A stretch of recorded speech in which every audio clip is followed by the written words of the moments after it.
අයබෝවන් දැන් අලුතෙන් 6 වසරට එන අලුත් මොඩියුල් සිස්ටම් එකත් එක්ක ඇති වෙලා තියෙන අලුත් විෂය නිර්දේශයයි ඒ වගේම මේ දැන් ඇති වෙලා තියෙන මේ මහා ආందోලනයකට තුඩු වෙලා තියෙන මේ ඉංග්‍රීසි ටෙක්ස්ට් බුක් එකේ තියෙන ප්‍රශ්නයත් එක්ක පොඩ්ඩක් නිකන් හිතුව කතා කරන්න ඒ ගැන මේ අතර වෙලා තියෙන්නේ මොකද්ද මේ ඉංග්‍රීසි ටෙක්ස්ට් බුක් එකේ සම් වෙබ් අඩවියක් තියෙනවා. ඉතින් ඇත්තට ඒක බලනකොට යම් සමරිසි සම්බන්ධතා ප්‍රවර්ධනය කරන වෙබ් අඩවියක්. ඉතින් ඔන්න ඕ වගේ එක මට පේන විදිහට මට හිතෙන විදිහට මේක වැරදීමක් මොකක් හරි විදිහට මේක වැටිලා ඇත්තේ. නමුත් ඉතින් මේවා ගොඩාක් ප්‍රූෆ් රීඩ් කරලා නැවත සෝදුපත් බලලා මේ එක්කෙනෙක් දෙන්නෙක් නේ තනි මිනිස්සෙක් දෙන්නේ නෙමෙයි නේද විශාල කණ්ඩායමක් විසින් කරන්නේ. ඉතින් මේක නැවත සෝදුපත් බලලා මේ මෙච්චර මේවා වෙලා අන්තිමට පොත අච්චු ගැහිම දක්වා එනකන් මේ වැරද්ද ආවේ කියන එක ඇත්තට ලොකු ප්‍රශ්නයක්. නමුත් ඉතින් මේ වගේ දේවල් වෙන්න පුළුවන්. ඉතින් ඒ වෙන්න පුළුවන් වුණාට අපි ඒක උනේ කොහොමද කියලා හොයලා බලලා ආය මේ වගේ දෙයක් ඇති නොවන විදිහට පීවර ගන්න එක මම හිතන්නේ රජයක යුතුයකම්. නමුත් ඉතින් මේක මේ සමරිසි සම්බන්ධතා ප්‍රවර්ධනය කරනවා කියලා ඒ මතයෙන් අපි මේ දිහා බලන එකත් මම නම් හිතන්නේ නැහැ එච්චර සාධාරණයි කියලා. මොකද මේ එහෙම මං හිතන්නේ මේවා මේ කරන මේවා හදන ටෙක්ස්ට් බුක් හදන පැනල් ඒවල ඉන්නේ වැදගත් උගත් මහත්තුරු මහත්මීන් මේවා මේ ටෙක්ස්ට් බුක් හදන්නේ කරන්නේ ගොඩක් දැනුවත් මිනිස්සුනේ. ඉතින් මේගොල්ලෝ මේ ඌමනාවෙන් මේ දෙකක් වගේ සමරසි සම්බන්ධතාව වගේ ප්‍රවර්ධනය කරන දේවල් මේ පොඩි ළමයින්ගේ ටෙක්ස්ට් බුක් එකකට දායි කියලා අපිට ඇත්තට මෙහෙම හිතන්න බෑ. නමුත් මොකක් හරි වැරදක් කොහේ හරි වෙලා තියෙනවා. දැන් අධ්‍යාපන ඇමති හරිනි අමරසූරිය මැතිණිය අගමැතිණියනේ අපේ මේ අධ්‍යාපන ඇමතිතුමිය.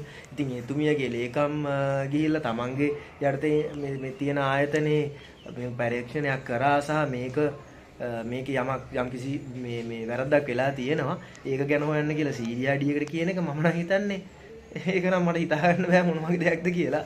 මොකද තමන් මොකක් හරි ආයතනයක පරිපාලනයක් මේ බලද්දී ඒ ඉහළ මට්ටමේ ඉන්න පරිපාලනය තමන් යටතේ තියෙන දේක වැරද්දක් වුණා නම් තමන් ඒක හොයලා බලලා ඒකට අවශ්‍ය නිසි විධිවිධාන ගන්න එකනේ සාමාන්‍ය වෙන්න ඕන. ඉතින් එහෙම නැතුව වෙන එක නම් අත්තර මට හිතන්න බෑ මොකද්ද කියලා. ඉතින් මම හිතන්නේ ඒවා නම් විහිළු සාගත වැඩක් කියලා මට නම් තේරෙන්නේ. ඊට පස්සේ මේ අතර මේ අලුත් විෂය නිර්දේශය කතා කරොත් මේකේ ගොඩක් හොඳ දේවල් තියෙනවා මට පේන විදියට.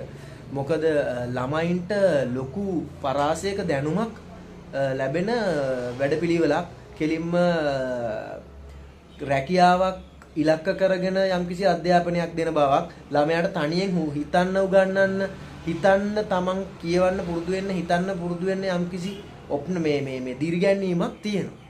නමුත් මෙතන පොඩි ප්‍රශ්නයක්ත් තියෙන්නේ චුට්ටි ප්‍රශ්නයක් තියෙනවා නම් තියෙන්නේ අර විභාග ක්‍රමය සම්පූර්ණ මේ අයින් කරලා දාන එක තුල ළමයා සමහර වෙලාවට මේ අධෛර්යමත් වීමක් නිකන් කම්මැලි වීමක් බවට පත් වීමක් වෙන්න පුළුවන්.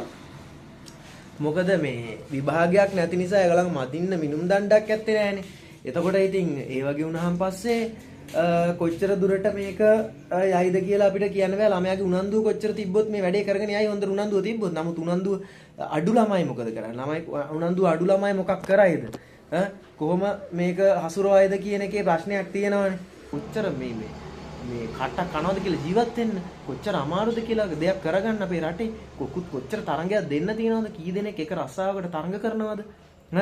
ඉතින් එක දෙයක් මොකක් හරි එක රස්සාවකට අතොත් මා විශාල ප්‍රමාණයක් තරනවා. ඉතින් හැම දෙයකටම මේ වගේ.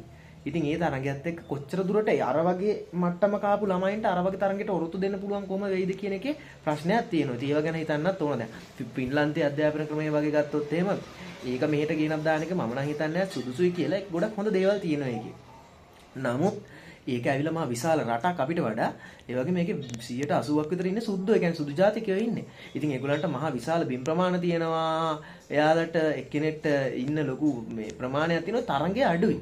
ඉතින් මේ වගේ විශාල තරංගයක් තියෙන මල්ටි කල්චරල් මේ ගොඩක් සංස්කෘතික මිනිස්සු ඉන්න රටක් ඒවා එක්ක ගත්තාම කොයි දුරකට කොයි වගේ ප්‍රමාණයක වෙනස්කමක් කරන එක ඒ කියන්නේ ඒක තියරිටිකලි බලලා කරලා යම්කිසි ප්‍රමාණයකට ප්‍රැක්ටිකල් මේ කරලා එන දේවල් විදියට වෙනස් කරලා ගන්න එක තමයි මම හිතන්නේ වඩා හොඳ වෙන්නේ.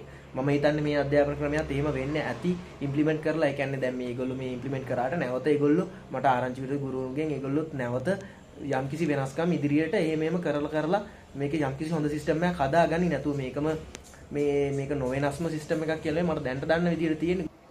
මේ ඉතින් ඒක තමයි අධ්‍යාපන ප්‍රසංස්කරණය ගැන කරන්න කියලා පාරණ තියෙන්නේ. ඕවා විතර වඩා කල්පනාකාරීව කරන්න ඕන වැඩ. ඔයාගේ අදහසුත් ඔයාලගේ අදහසුත් දක්වන්න කමෙන්ට් කරන් යන්න මොනවද ඔයාලා හිතන්නේ කියලා. හරි එහෙනම් අපි ගිහින් එන්න.